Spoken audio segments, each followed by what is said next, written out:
Hello everyone, আজকে আমরা বানাতে চলেছি চিংড়ি মাছের মাথা দিয়ে একটা সুস্বাদু চপ। এটা খেতে অত্যন্ত সুস্বাদু। তোমরা যদি একবার না ট্রাই করো বুঝতেই পারবে না এটা কতটা ভালো খেতে। এটা তৈরি করতে বেশি কিছুর প্রয়োজনও হয় না। চিংড়ি মাছের মাথা তো সবাই ফেলেই দেয়, কিন্তু একবার বাড়িতে এটা রান্না করার চেষ্টা করে খেয়ে দেখো। এটা খুবই সুস্বাদু। প্রথমে চিংড়ি মাছের মাথাগুলো এইভাবে ঠিক বেটে নিতে হবে। মিক্সিতেও করতে পারো, কোনো অসুবিধা নেই, কিন্তু আমাদের বাড়িতে শিলে প্রেফার করা হয়, শিলে বেশি ভালো হয়, সেই কারণে এটা এখানে করছি।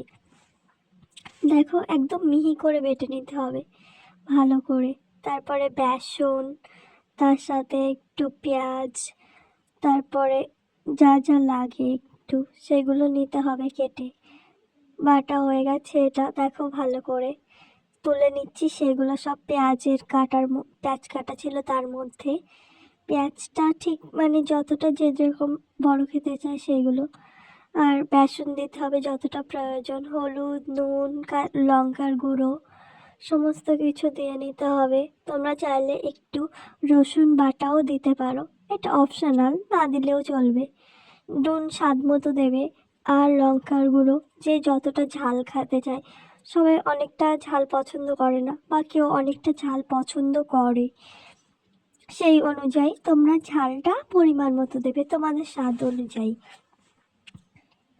আর তারপরে এতে একটু জল দিয়ে ভালো করে জিনিসটা মিশিয়ে নিতে হবে, যেন বেশি ঝোলও না হয় বেশি শুকনোও না হয়। ভালো করে দেখো এখানে কিভাবে মেশানো হচ্ছে।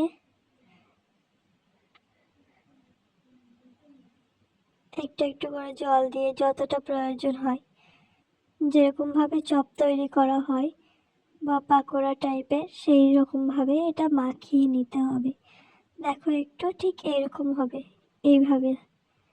তারপর এখান থেকে ছোট ছোট গোল শেপ বা রাউন্ড শেপ বা অন্য ধরনের, মানে যে যেরকমভাবে পছন্দ করে, কেউ যে কোনো শেপ দিতে পারো, সেই শেপ অনুযায়ী ভেজে নেবে। দেখো এখানে একদম ব্রাউন কালার না হওয়া পর্যন্ত ভালো করে তেলের মধ্যে দিয়ে ভেজে নিতে হয়। দেখো ভালো করে একেবারে কতটা হয়ে যাচ্ছে।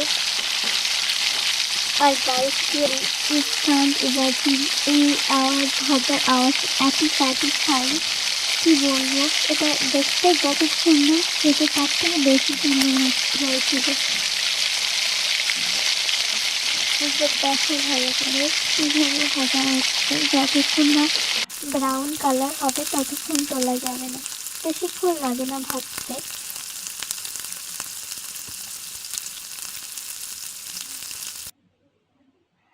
এটা হয়ে গেছে, তোলা হচ্ছে।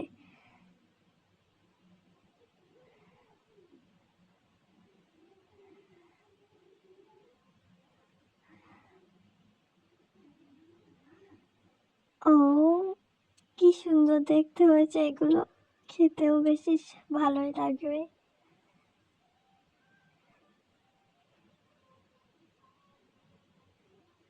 ওয়াও, দেখো একটু টেক্সচারটা কি সুন্দর, তাই না? আমি এটা অনেক বেশি পছন্দ করি খেতে। আর আমাদের বাড়ি যখন চিংড়ি মাছের মাথা আনে বা চিংড়ি মাছ আনে, চিংড়ি মাছের মাথা ফেলে না দিয়ে আমরা এই বড়াটা করে তাই খাই। এই বড়াটা অনেক বেশি টেস্টি, সেই কারণে তোমাদের সঙ্গে শেয়ার করলাম। আশা করি তোমাদের ভালো লাগবে, করতেও বেশি সময় লাগে না। এটা অত্যন্ত টেস্টি, তোমরা একবার বাড়িতে চেষ্টা করে দেখবে। Bye, thank you for watching.